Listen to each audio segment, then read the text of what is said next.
so tell us a little bit, because there's always this mystique with celebrity in general here.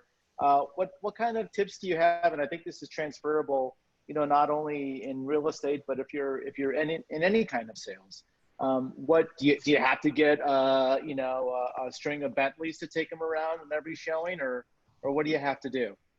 No, typically not. That's the good thing. But I think what, the biggest thing is what any of us already have inside. It's just, determination, perseverance.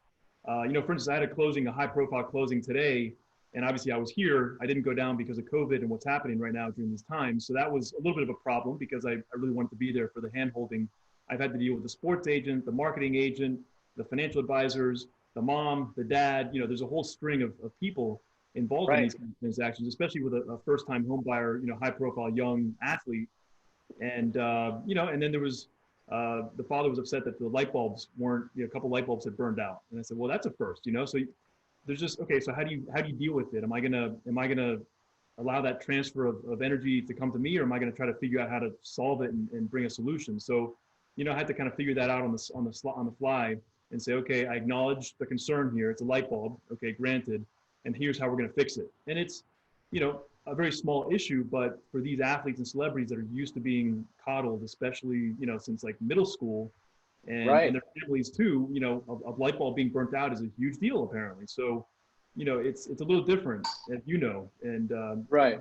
you have to deal with things and deal without ego and really pay attention to dotting the I's and crossing the T's as much as possible. But there's a lot more people that we have to deal with on that That side. makes sense. Right. And so I think that's great. It's funny because I just had a closing last week with quote unquote regular people, and I had the light bulb issue as well, because it's always is it the light bulb or is there an electrical problem? And surprise, surprise, us glamorous brokers change light bulbs from time to time to make it happen. So now I have a question with you now, and I do a little bit more on the entertainment side, so to speak, and you're more on the sports side. What about, like, quote unquote, finding who the decision maker is, or the gatekeeper, or something like that? Is it the athlete? Is it the manager? Is it the parents? Is it a combination, or how do you navigate that? It depends. I just dealt with an NBA, superstar, all-star. The guy's making almost $27 million this year. And he's 24 years old. And he was much more aware, much more in tune, much more responsive than the typical 24-year-old celebrity or star athlete that I'm used to dealing with. I would say, so they're always a little bit different. I dealt with a brother on his side, but no parents. And I dealt with his financial advisor.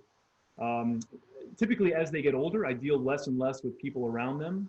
Okay. And more with the client themselves. As they get to their second, third contract, getting closer to 30 years of age, that sort of thing, they typically have figured this out and how to deal with things and take responsibility personally.